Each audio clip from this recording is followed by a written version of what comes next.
Assalamualaikum warahmatullahi wabarakatuh. Sebelumnya, perkenalkan, nama saya Umi Nafisah. Saya dari kelas MPI 4A dengan nomor absen 20 dengan NIM akhir 021. Di sini saya akan menjawab soal ujian tengah semester mata kuliah Etika Manajemen Kewirausahaan yang dibawahi oleh Ibu Indah Komsiah. Demikian adalah materi yang dapat saya paparkan. Berikut ini selamat menyaksikan. Yang pertama, saya akan menjelaskan tentang konsep manajemen, di mana konsep ini lebih berkaitan dengan definisi atau pengertian dari manajemen. Manajemen didefinisikan sebagai proses perencanaan, pengorganisasian, penggerakan, dan pengendalian operasi organisasi untuk mencapai koordinasi sumber daya manusia dan materi yang penting dalam mencapai tujuan yang efektif dan efisien. Nah, di sini manajemen lebih dikenal dengan istilah POAC. Apa itu POAC? Yaitu processing, organizing, actuating, controlling, dan evaluating. Di sini manajemen bisa digunakan sebagai suatu ilmu, manajemen digunakan sebagai seni, manajemen sebagai profesi, dan manajemen sebagai proses. Dikarenakan tujuan suatu manajemen yaitu untuk mencapai sebuah hasil yang efektif dan efisien, jadi kita harus mengetahui apa itu efektif dan efisien. Efektif yaitu berkaitan dengan hasil akhir, di mana kita melakukan tugas yang tepat dan menyelesaikan kegiatan dan mencapai tujuan yang dicapai. Efisien berarti melakukan tugas dengan benar dan dengan biaya yang minimum atau rendah biaya. Selanjutnya, yang kedua, saya akan menjelaskan tentang konsep etika. Dari sini dapat diketahui bahwa etika adalah suatu cabang filsafat yang membicarakan tentang perilaku manusia, atau dengan kata lain, cabang filsafat yang mempelajari tentang baik dan buruk. Nah, untuk menyebut etika, biasanya ditemukan banyak sekali istilahnya. Di antara lain istilah tersebut yaitu bisa disebut dengan moral, norma, dan etiket. Dan sesuatu perilaku bisa dikatakan sebagai etika apabila sudah menjadi kebiasaan atau tabiat setiap hari kita. Jadi, apa yang kita lakukan setiap hari itulah yang disebut dengan etika kita. Tetapi kalau hanya dilakukan 1 atau 2 kali, itu belum bisa dikatakan sebagai etika.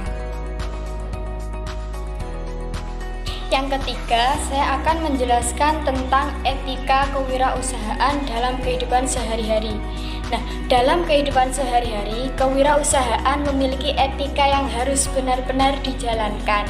Di antara etika tersebut antara lain, 1 yaitu jujur.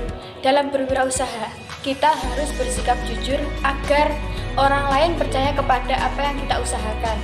Dan yang kedua, integritas. Yang ketiga, menepati janji.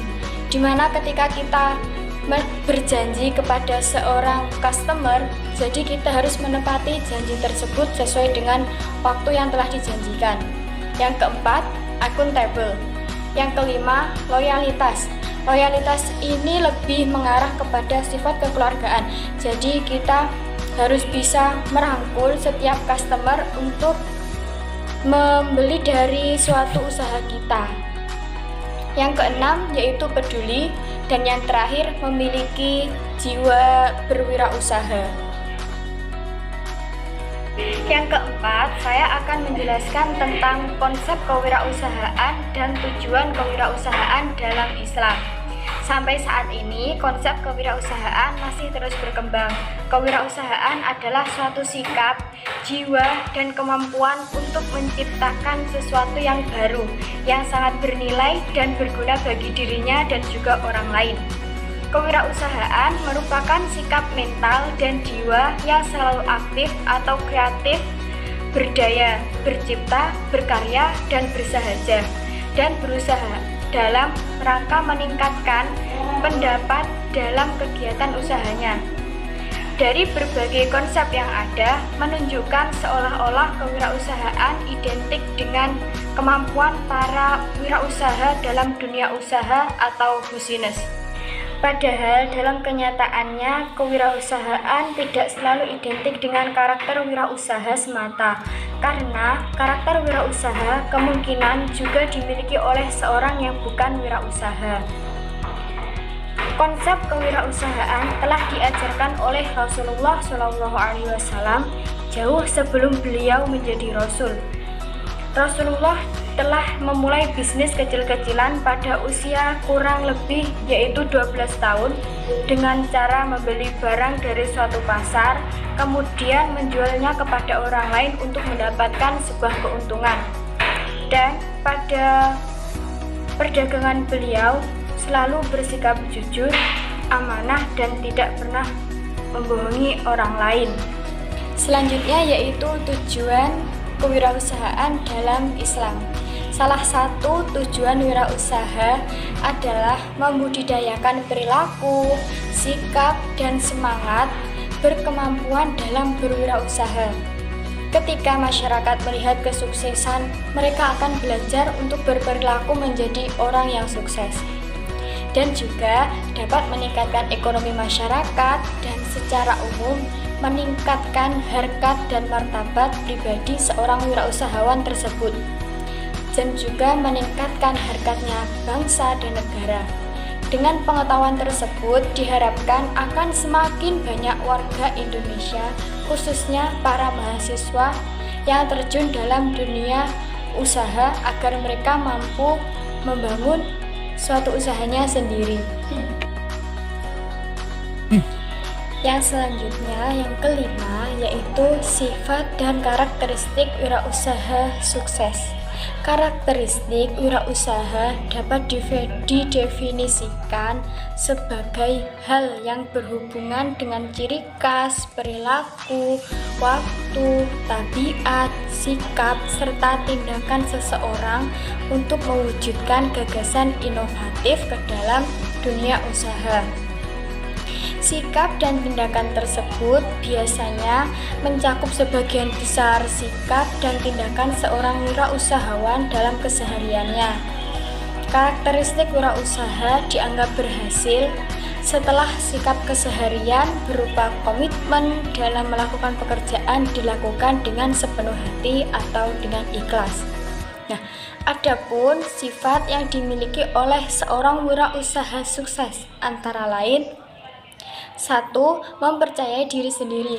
Kunci dari kesuksesan adalah percaya bahwa dirinya itu mampu dan bisa.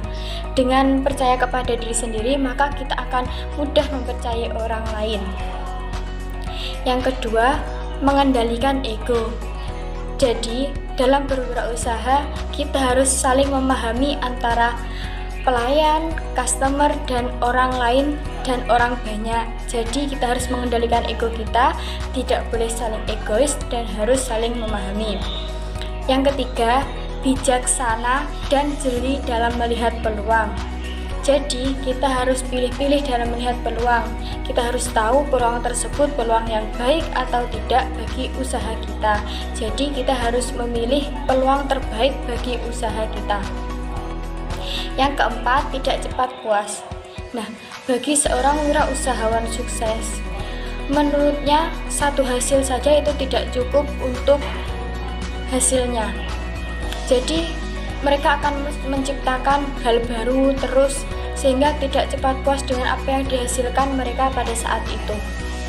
Yang kelima, pantang menyerah, yaitu mereka memiliki sifat yang gigih dan semangat terus untuk dalam berusaha. Yang keenam, terus berinovasi. Dengan berinovasi, kita akan menciptakan hal-hal baru yang tidak ada di masyarakat, sehingga dengan inovasi tersebut akan diminati oleh banyak masyarakat. Yang ketujuh, memiliki passion. Nah, jadi seorang wirausahawan harus bergerak dalam passionnya masing-masing. Jadi ketika dia passionnya atau basicnya dalam berbisnis makanan, maka ia harus berusaha dalam wirausaha makanan atau catering dan lain sebagainya. Ketika dia basicnya speaking, dia bisa berusaha dalam membuka lembaga belajar dalam bahasa, misalnya bahasa Inggris atau bahasa Arab dalam speaking dan lain sebagainya. Yang kedelapan, mampu beradaptasi.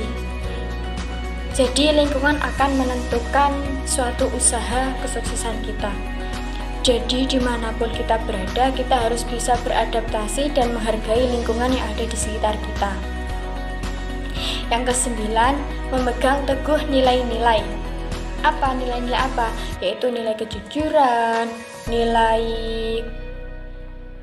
nilai keberhasilan kita itu harus mematok dari nilai tertinggi yang akan kita capai. Dan yang ke-10, menjalin relasi.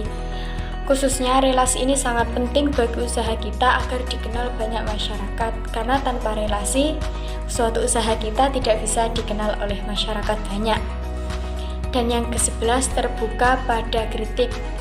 Dan berikanlah kritik, terbuka kepada kritik yang diberikan masyarakat kepada kita, agar kita mampu bisa merubah apa kekurangan dari kita, dan kita bisa mengetahui kekurangan dari kita dari orang lain, misalnya kritik masyarakat setempat ataupun pembeli.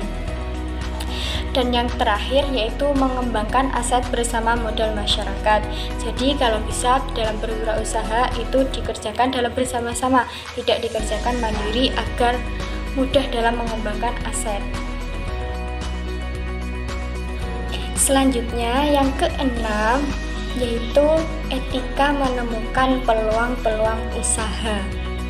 Ketika berbicara peluang, kita harus memahami dan mengetahui bagaimana proses agar peluang usaha yang kita cari bisa ditemukan, sehingga kita dapat menemukan peluang usaha yang tidak hanya menjanjikan tetapi sesuai dengan minat dan bakat kita. Caranya yaitu dengan 1. Memahami apa yang dimaksud dengan peluang, yaitu dengan kita memahami makna peluang, kita tanpa membangun usaha sendiri bisa berusaha. Yang kedua, peluang bisnis dan pekerjaan, yaitu bisa dari pekerjaan kita sendiri pada saat itu akan memunculkan sebuah peluang bisnis baru. Yang ketiga, berpikir sebagai wirausaha meski kita masih bekerja. Yang keempat, meleverage pengetahuan dan terus perusahaan. Yang terakhir yaitu peluang usaha dari passion. Kenapa dari passion? Karena dengan hobi, passion akan menghasilkan karya terbaik dari apa yang kita lakukan. Yang yaitu selanjutnya, inovasi mengalir tanpa paksaan dari diri kita sendiri. Dan yang terakhir, tantangan yang dihadapi akan lebih mudah karena sesuai dengan passion kita.